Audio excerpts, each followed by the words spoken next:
Après avoir remporté le concours populaire de la radio nationale israélienne consacré à la découverte de nouveaux talents, Mohamed Alcheikh enchaîne désormais les prix et les concerts à travers le monde.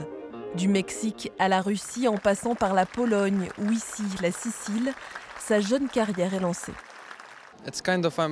Oui, je dirais que je vis un rêve. Surtout après cette longue période où les concerts live n'ont pas pu avoir lieu. Je ne pouvais prendre que des cours en ligne et c'était difficile pour moi. C'est une immense respiration.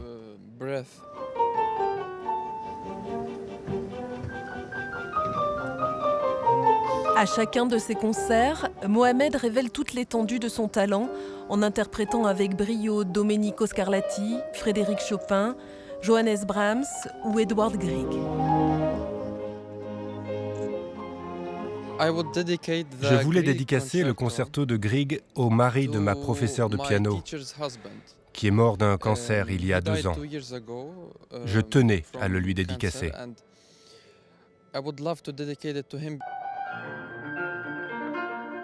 Tout remonte à 2012. À l'âge de 9 ans, Mohamed essaie plusieurs instruments au sein de l'académie Barenboim Saïd à Ramallah en Palestine. 1 an plus tard, il commence à jouer du piano avec Emma Spitowski à l'Institut Magnificat des frères franciscains de Jérusalem. J'ai tout de suite remarqué son talent. Dans toutes les compétitions auxquelles il a participé, il n'est jamais arrivé deuxième. Exprimer tout ce que l'on ressent à travers la musique, très peu de personnes peuvent le faire. Ce garçon, lui, en est capable.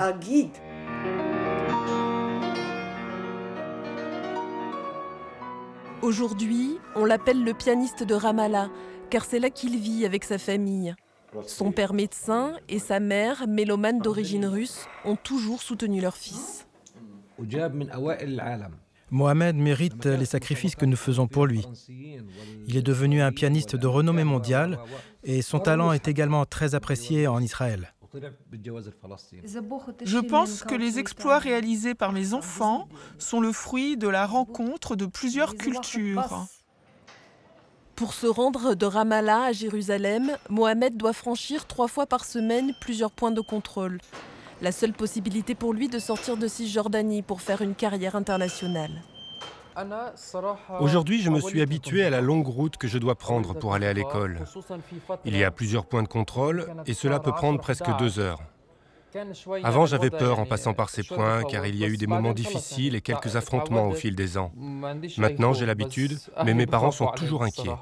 Heureusement, la mère de Mohamed ne l'accompagne plus seulement aujourd'hui au point de contrôle, mais aussi au cours de ses tournées à l'étranger.